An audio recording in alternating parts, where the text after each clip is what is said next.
Hello, everyone, and welcome back to episode 21 of the Shoulda Gone Pro podcast. We are back after taking about a week off from the show. Hope everyone's doing well. Had an action packed basketball weekend. I know I probably spent too much time on my couch this weekend watching the tournament, but it's hard not to. So, um, hope everyone enjoyed it. Hope your brackets aren't too busted. Um, I know ours are pretty damaged, but we're hanging in there for the ride. So, Brock, how you doing? Yeah, not too bad. It was a pretty, like you said, pretty crazy weekend of college basketball, and I don't know if there's such a thing as watching too much basketball when it comes on like this.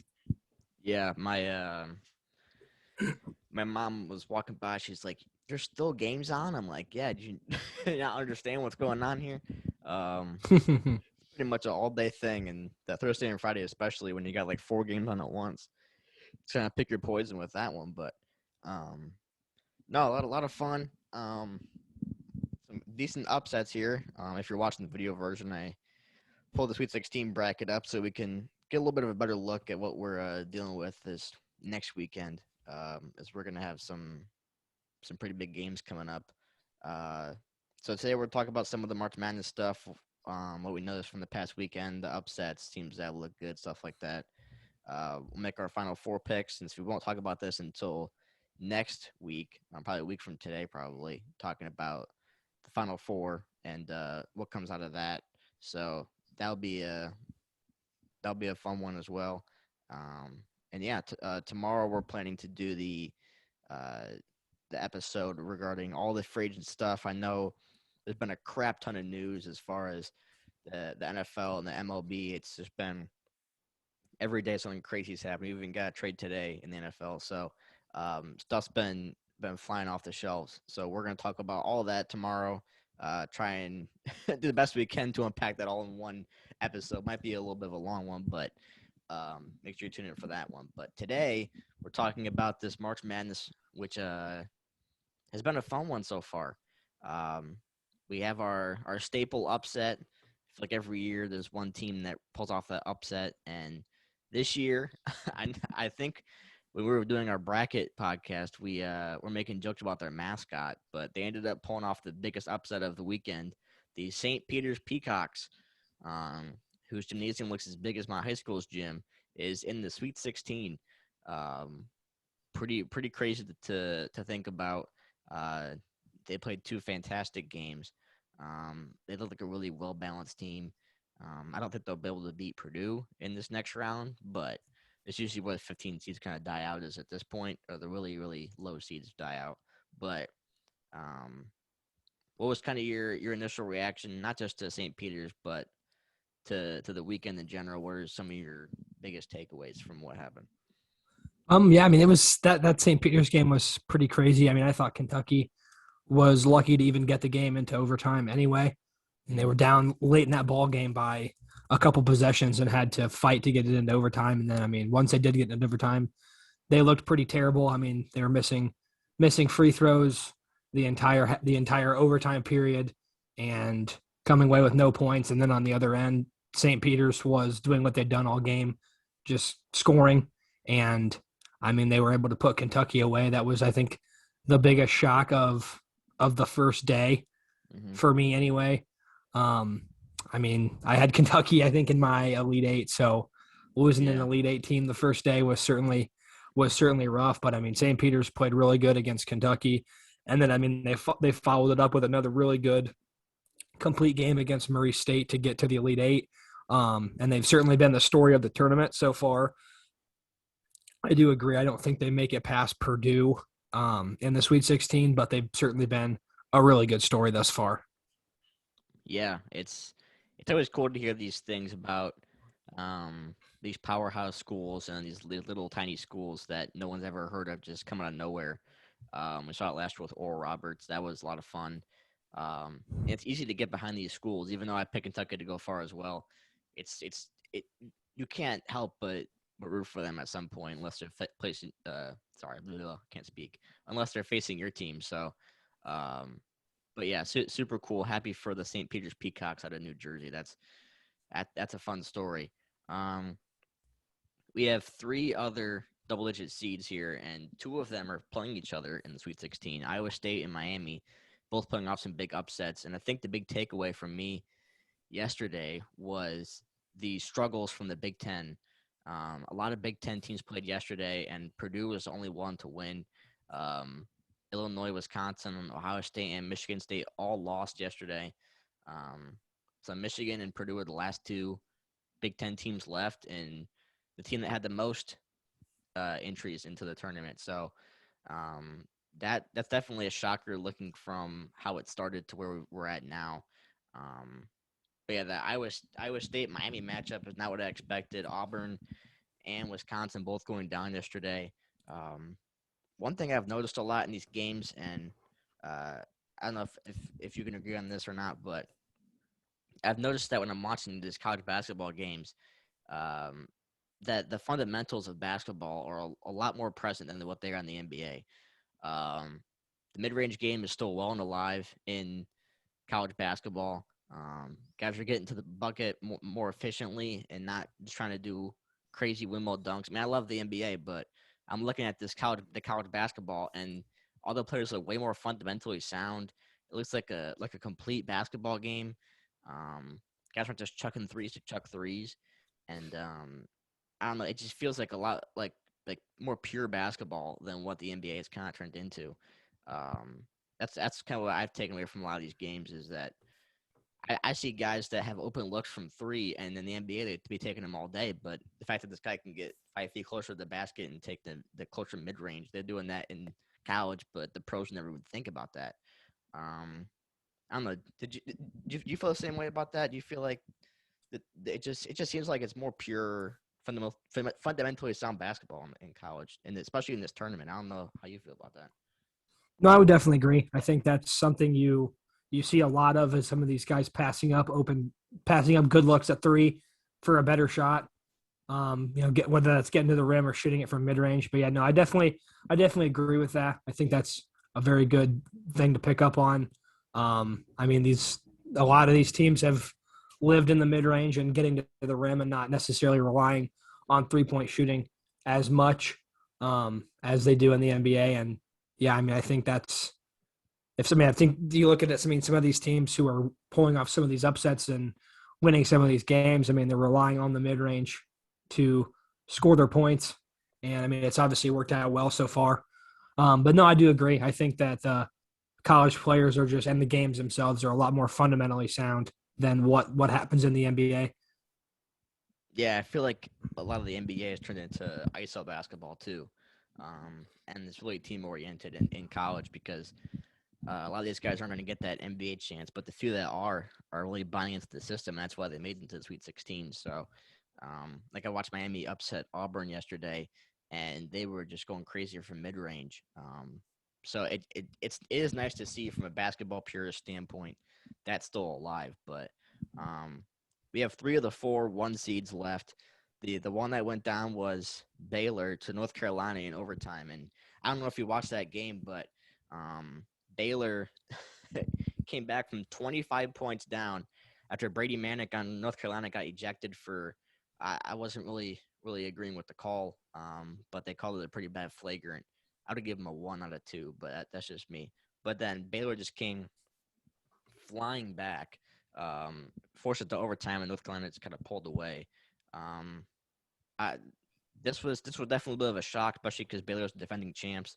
I know they lost a lot of guys to the draft last year or to graduating, but this Carolina team, who's been up and down all year long, they pulled off that win against Duke in Coach K's last home game, and then they go and upset number 1 Baylor. And I think UCLA has got their hands full with this one. I really like that matchup, and I think that section with North Carolina, UCLA, and Purdue, and St. Peter's is there too, but I don't really count them in this going that far. But I feel like that's a super strong region in this bracket. I feel like that's the region you're going to want to keep an eye on as far as making a push here at the end. Yeah, no, I agree. I think when you look at these brackets, I think Kansas really lucked out with Wisconsin and Auburn getting eliminated. But yeah, I mean, I went back and watched the highlights from that Miami Auburn game, and I didn't know where the hell Miami came from, but Yeah. that Isaiah Wong guard that they had, I mean, Mm-hmm. he was tremendous. He's been tremendous all throughout the tournament. He had 20, 24 when he fouled out against USC, and then scored 20 plus against Auburn to help pull off the upset. But geez, and I mean, Iowa State, I didn't see them coming either, and they had a tough game against LSU, and then played really well against Wisconsin, knocked them off late, beat them by 5 to set up a matchup with Miami. I think they're going to be that's such an interesting matchup to look at. I didn't see it coming at all, but I think Kansas has no excuse this year to get to the Final Four. If you Mm-hmm. look at who they play, I mean Providence, I think is the weakest 4 seed in the tournament in general, and I think they're Mm-hmm. definitely between them and UCLA the weakest 4 seed left. And they play the winner of Iowa State, which is no easy task.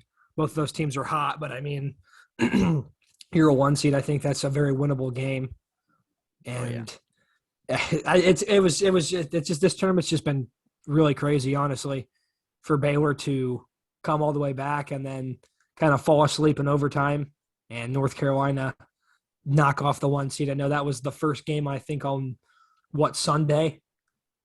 Ye- First game Uh, on that was the first game on Saturday. Saturday. First Yeah. game on Saturday already just kind of shook brackets up, and then and I mean UCLA. I think they didn't play particularly well in their first round matchup against Akron. I thought they were going to lose, and then I mean I'm just going to go to Gonzaga up at the top. I think what a gutty performance by them to be down 10 at halftime against a really good Memphis team, Mm-hmm. and they came out in the second half and got it done.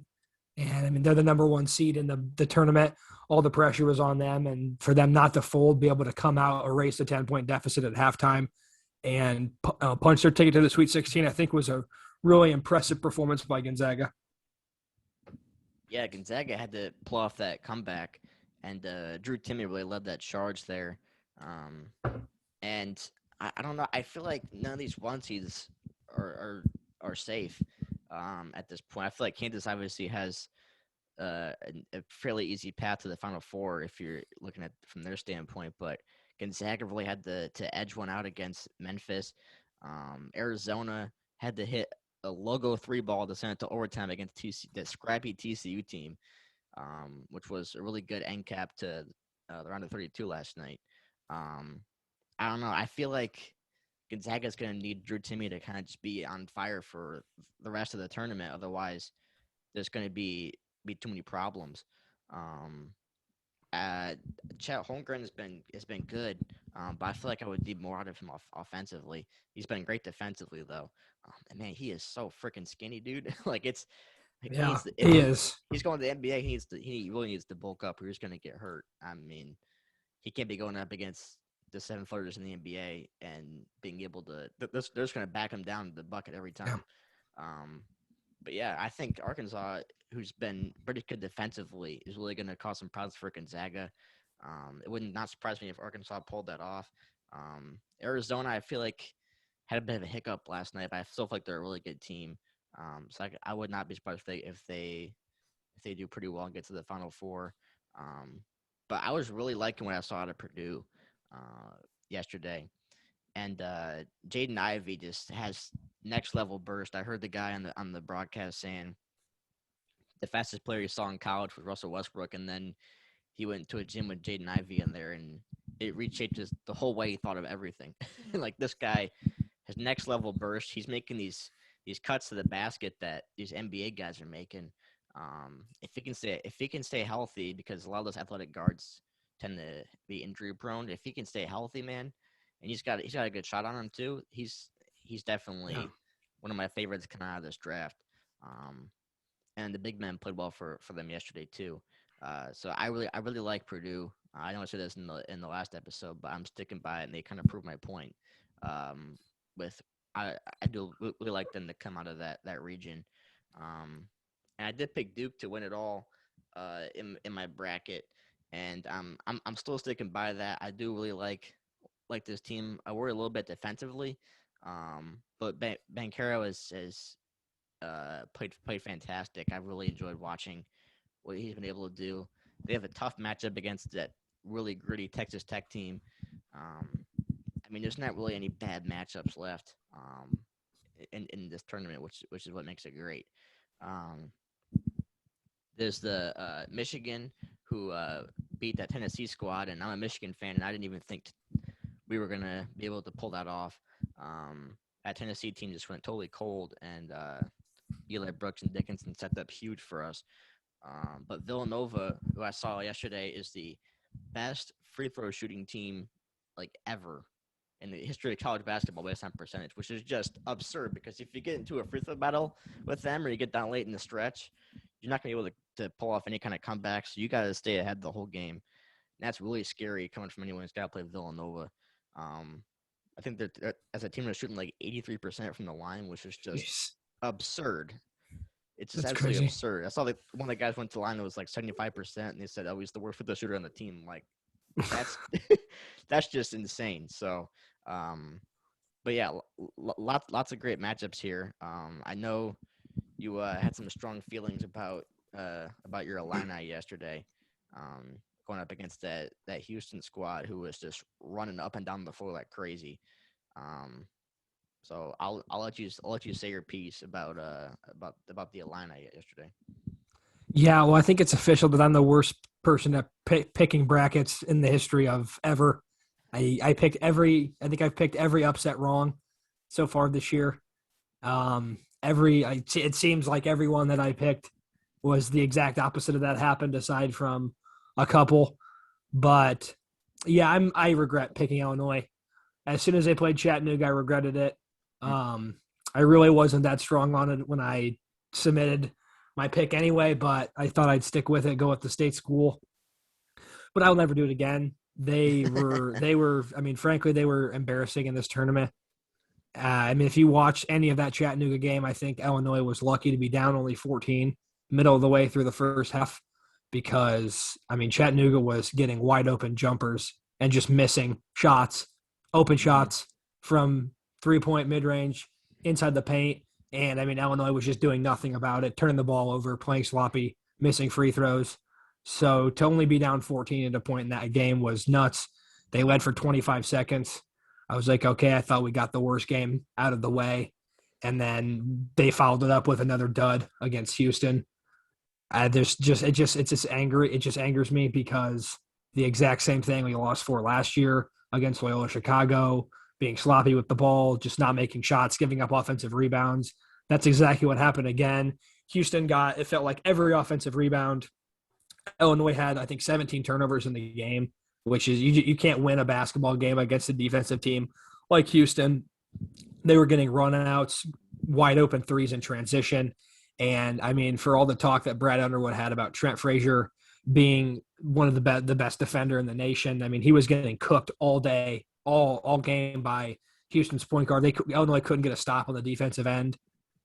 And then our shooters, Alfonso Plummer went MIA after he had a big second half against Chattanooga. Couldn't hit a shot. Trent Frazier couldn't hit a shot all tournament. He had 8 points. I think he made 1 3, and it was the one before half to get him down by 4. I mean, there was just nothing. I think Illinois would have been down even more at halftime if it wasn't for 2 freshmen, Goody and Melendez, scoring. I think it was 6 points apiece. I don't know, that came out of nowhere. They didn't even play against Chattanooga in the first game. And then all of a sudden, I mean, Andre Curbelo played like garbage against Chattanooga, especially against Houston. He looked awful. They would just blitz him on the ball screen, and he would just turn it over, lose it every time, give him runouts, take mid-range jump shots that he just can't make. And it was just really frustrating. I mean, I saw Brad Underwood said after the game that I think the technical call on Melendez on the dunk was one of the worst calls of the tournament. I thought it was horseshit. But I mean, Brad Underwood said after the game that was just demoralizing for their morale. And I mean, I get it, but at the same time, at that point, the dunk just made it 4. So with the technical free throw, they were back. Houston was back up 5 with 8 minutes and 40 seconds left. You had plenty of time to get 3 stops and scores, and Illinois just couldn't do it. And I think rightfully so, they were eliminated. They didn't deserve to. You can't play that poorly 2 games in a row and make it to the Sweet 16, and Houston exposed them. It's tough to lose my national champion like that, but that's my fault. I don't know what made me believe that Illinois actually could have made it. I think that when you look at the path that they had to go through, which now seems a little markedly easier. But I mean, Villanova's still there, Arizona's still there, Kansas is still there on that side of the bracket. So I don't think I didn't foresee Illinois after the way they played, even if they did somehow miraculously beat Houston, beating Arizona. But it's just frustrating. We had Io last year, wasted a tournament with him. Same with Kofi this year, and yeah, there's just nothing else really to say about Illinois. They shit the bed, and no one showed up to play, and they're going home early again. And I mean, they don't really have anybody else to blame than themselves. They didn't look like came ready to play. They had plenty of time to prepare for the NCAA tournament, getting bounced in the first round of the Big Ten tournament, and to look like that, I just think it's inexcusable to sneak by a 14 seed or a 13 seed, and they didn't deserve to win that game. I felt so bad for Chattanooga that they lost because the shot that kid had to win the game was wide open again, and he just missed it. And yeah, I think Illinois got exposed for what can go wrong against Houston. And I mean, credit to Houston, they played really well, lost to losing two of their best players in the middle of the season, and to win the American Athletic Championship like that, come into the NCAA tournament and still make the Sweet 16. It's just a credit to their pro. A lot of good matchups in the Sweet 16. I think there's upset potential all over the board. I mean, Michigan's playing as good as anybody right now. They have a chance to beat Villanova. I think North Carolina is incredibly hot right now. They could certainly beat UCLA. And then I think St. Peter's has a tough draw with Purdue. Purdue's playing really good right now. But again, I mean, if St. Peter's can make some shots from the outside and get those bigs in foul trouble and slow down Jaden Ivey, which is easier said than done, they have a chance. But I'm just really looking forward to seeing if Kansas gets by Providence, who they have between Iowa State, Miami. I think Iowa State, Miami is a really good matchup to determine who moves on to the Elite Eight.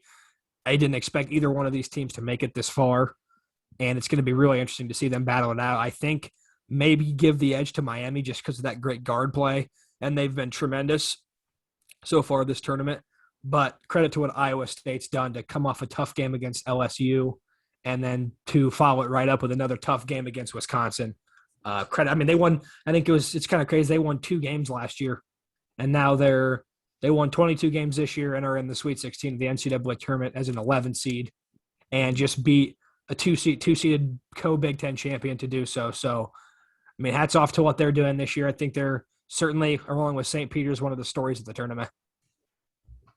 Yeah, I mean, I couldn't believe it because I don't remember hearing anything about Iowa State last year, and I didn't really think about the fact that they weren't around until this year. They mentioned that they had 2 wins the entire season last year, 2-28. That's just absurd turnaround to get to Sweet 16. So credit to them for really flipping that program. But yeah, if I had to make my Final Four pick right now, based on what I see here, I'm gonna go with Duke, Purdue, Arizona, and Kansas. I think definitely Kansas has the easiest route, but that Providence team has surprised me a little bit. I think I might have picked them to get upset in the first round, and They were South Dakota State. yeah. That's right. Yeah. And they blew out Richmond like bad. Yeah, smoked them. They got scorched in that game. I never seem to give credit to those Big East schools, and Providence came to play. So if they play as well as they get Richmond, they got a chance to beat Kansas too. So I feel like we're in a great spot with this tournament.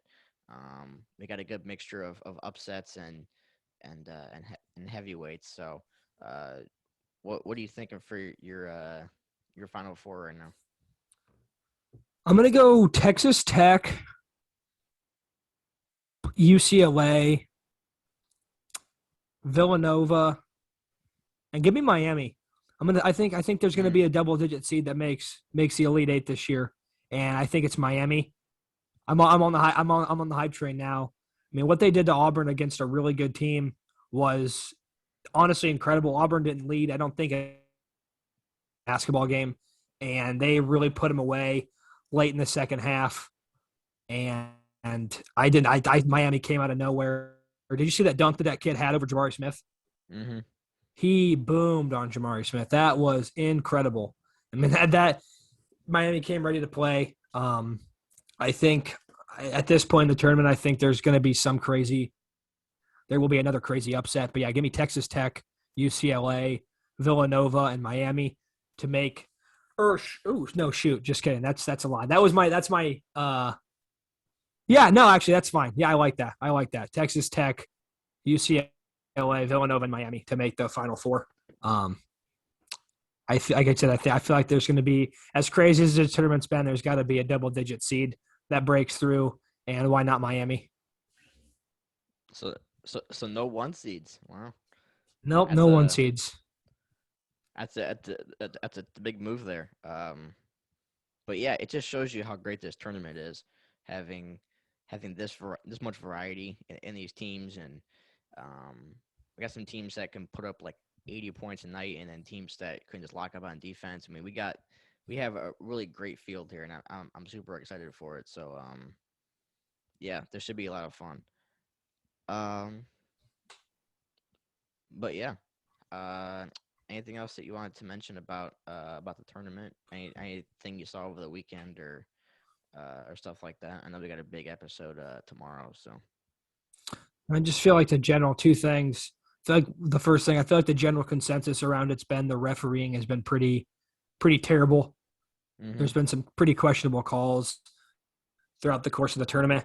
That flagrant two on Brady Manick in the North Carolina Baylor game was pretty questionable. I didn't really see what he did that was egregious or over the line.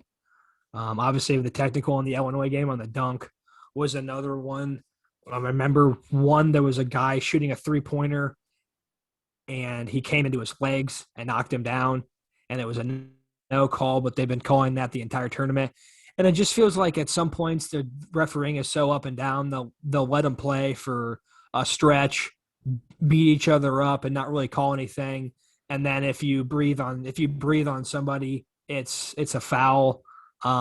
I don't know if the ending of the TCU Arizona game, I personally thought the guy from TCU got fouled at half court when he Hmm. dropped the ball with a second Yeah. left. A no call. I mean, that guy ran into him and they didn't call anything. And I mean, TCU was in the double bonus and there was a second left. And then that could have won them the game right there. But instead, it goes to overtime. But I feel like that's been the general thing is that the refereeing has been pretty poor and inconsistent at times through the tournament.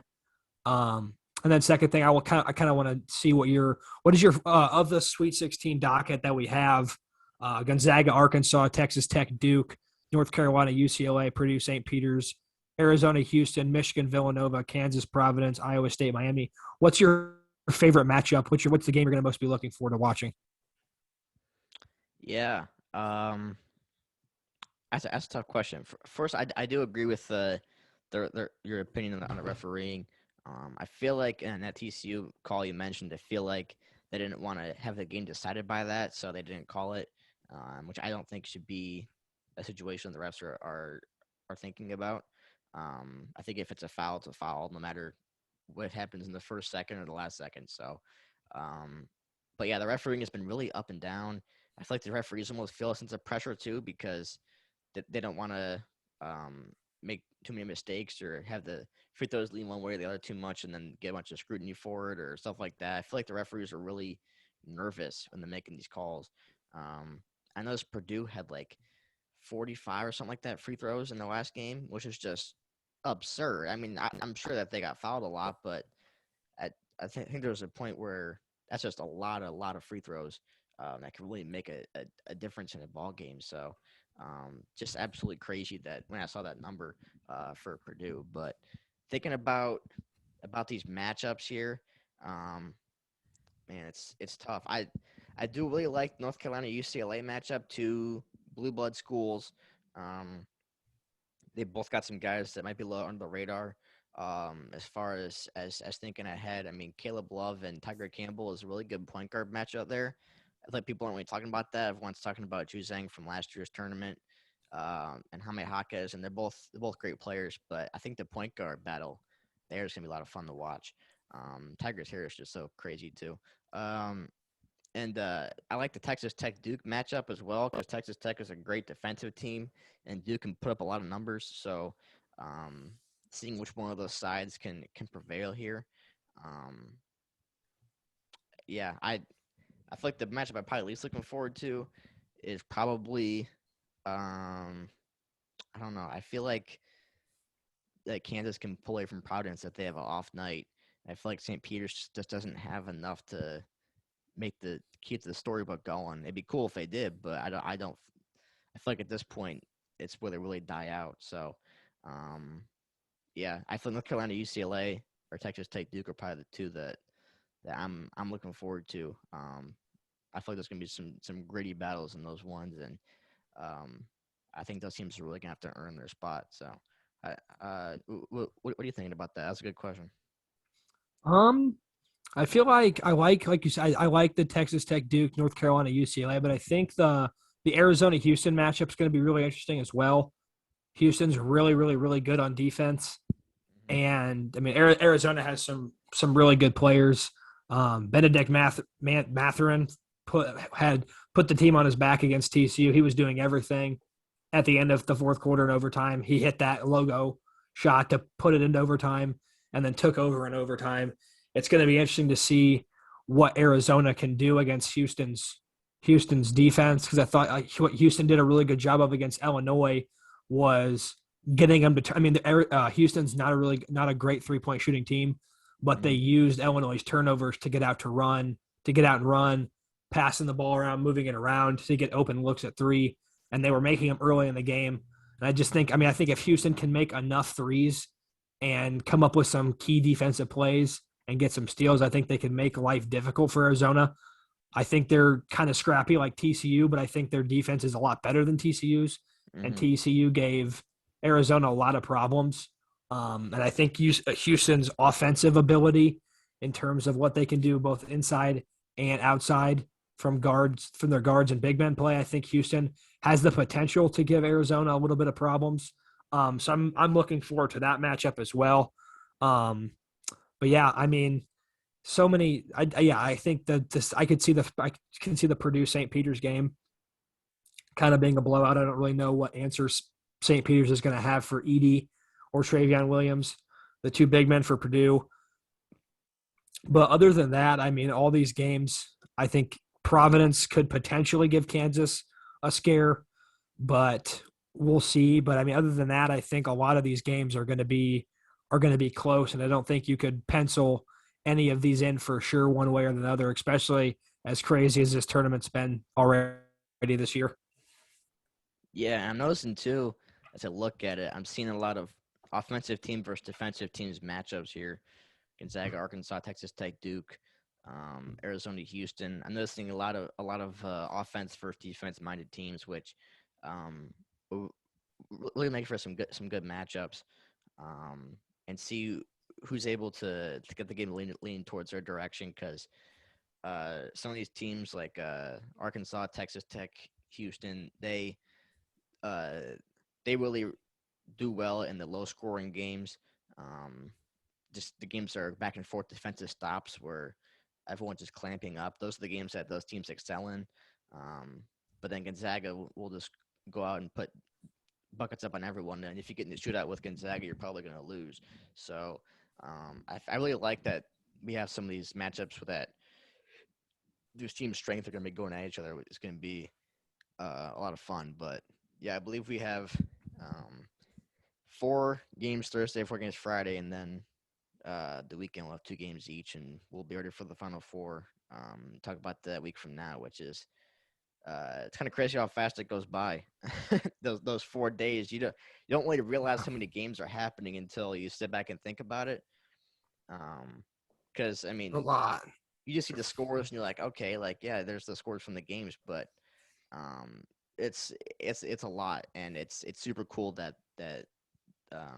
the men's basketball has it set up like this, or just college basketball in general, because women have it going too. But um, yeah, it should be super fun. I'm looking forward to it, and hopefully, hopefully our brackets can salvage another 2 rounds of suffering.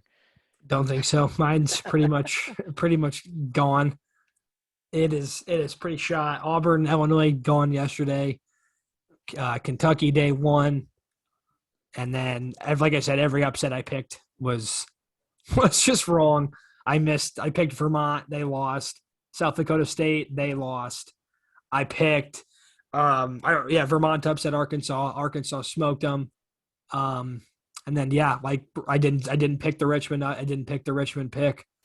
So I mean, it was just an unfortunate turn of events for me, upset wise. But I mean, it's still fun. I can joke about how bad my bracket was, but this year's definitely the worst, and I need to rethink my bracket picking strategy because it clearly has not been working. And I'm sorry, Illinois. I don't care how good you are next year. I cannot make you a national championship pick until you prove you can actually get out of the round of 32. I will say both of us were fairly confident in our pick of Loyola beating Ohio State, Yeah. and Loyola just was absolutely awful. They've been known as a Cinderella team the past few years that seem to pull off upsets like there's nothing, and I believe they had the least, like the lowest scoring game out of any team in the whole tournament. They put up like 41 points, which is just for a college basketball game that's inexcusable. Um, Williamson just went ice cold, and that was one of the ones that made me feel kind of dumb looking at my bracket because I remember on our show last week we were both pretty confident in that one, and they just totally crapped it. So I feel like it's one of those things too where it kind of shows you that every year is different. With these brackets, there's a couple mainstays that always seem to do well every year, but for the most part, um, it's a whole new season. Um, I think that's a lot of these stories here for these lower seeds too. Is they think of this tournament as a whole new season. I mean, Michigan was up and down the whole year, super inconsistent. Um, and then they said, all right, new season starts now, and they go pull off 2 upsets, and Iowa State and Miami doing that. St. Peter's wasn't scared of the competition, so it's basically like a whole new season. And if these players can get their mindset around that and just take it one game at a time, uh, that makes a world of difference because teams like Kentucky were looking over St. Peter's, thinking about the next matchup before they even played St. Peter's, and now they have to sit home and watch St. Peter's play who they were going to play. So it's one of those things where you got to take every game by itself, and which makes it hard for people picking the brackets because, I mean, it feels like a lot of these games are more. There were so many close games over the weekend. The games I with feel like there's just been no blowouts. Like all of them have just been down to the wire, sweating them out.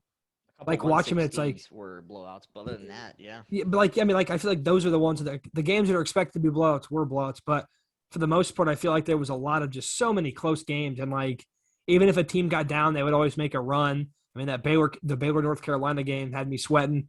It was just crazy. Like I feel like none of the games were where you could just sit back and turn it off and be like, okay, this one's over. They were all right down to the wire, and teams were coming back. I mean, even Michigan. I mean, credit to them in the first round, they got down.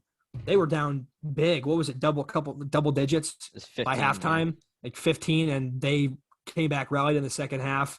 Houston hit some big shots down the stretch in the second half, late from three, that kind of gave Michigan gave Michigan all the momentum to put them past Colorado State. But I feel like that's the one thing I feel like you can kind of tell when the momentum swings in college basketball, and Yeah. when they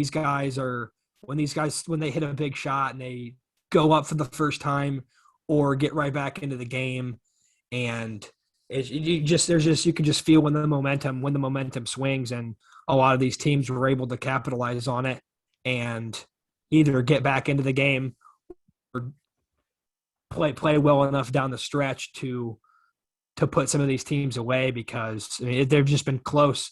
Man, you had have to make your free throws, and I mean, yeah, like you said, I think like North Carolina too. I mean, they were up and down all season, beat Duke, had an okay performance in the ACC tournament, and then now have pulled off 2 wins They blew out Marquette, played really good against Baylor. To not blow that in overtime was a credit to them to be able to keep their composure and Yeah. finish out that game. And now they're in the Sweet 16 with a fighter's chance against UCLA, who, after playing bad against Akron, beat St. Mary's pretty handedly. But still, I mean, North Carolina has as good a shot to get into the Elite Eight. And then, I mean, past then, if St. Peter's pulls off the unexpected, North Carolina could be. I mean, but for real though, I mean, North Carolina team that no one saw coming has a chance to be in the Final Four.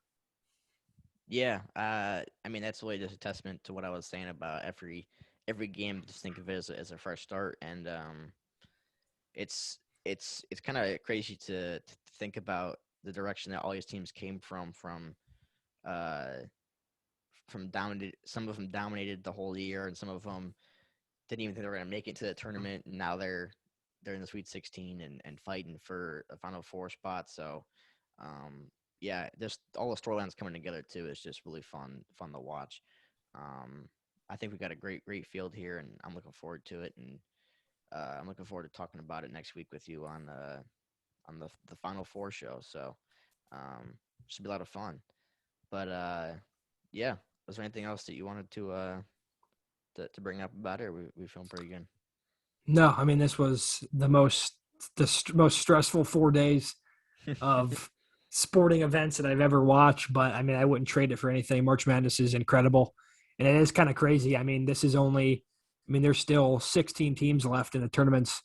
Basically, I mean, as quick. I mean, the field was just at 64 4 days ago, and now they've got it dwindled down to 16. I mean, it moves snapping off and moves really quick. And now after this weekend, there'll be four left, and these teams will be playing in a couple of weeks for a national championship game. So um, definitely enjoy what's left. I hope there's some really good games.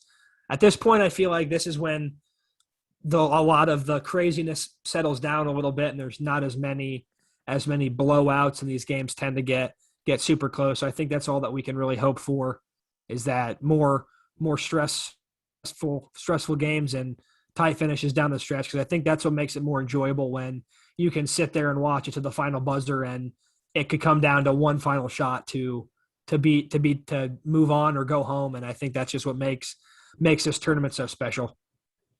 Yeah, and I think at this point too, it really comes down to a lot of consistency, especially from your scores. Just being able to carry the consistency throughout the whole game. Because if you got a streaky guys, it's really hard to keep that going for.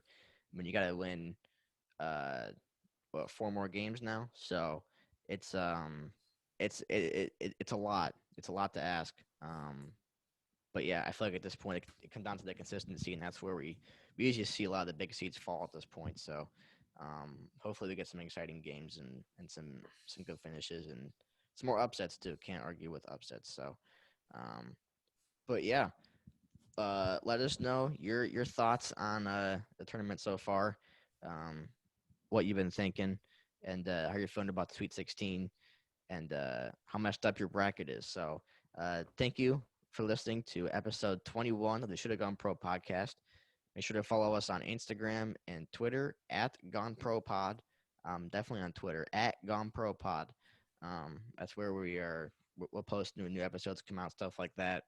Um, if you're in our bracket group, keep an eye on that because it's been fluctuating a lot, and the winner will get a prize that we haven't decided yet, but you will get a prize. Don't worry. Um, but yeah. Hope everyone had a good weekend. We will be back tomorrow with a big episode talking about the NFL and MLB madness of free agency and trades that has gone down. What we thought were good moves, bad moves, stuff like that. It's gonna be a lot to uncover tomorrow, but it should be a fun one nonetheless. So thank you as always. We appreciate everyone's support, and we'll see you later.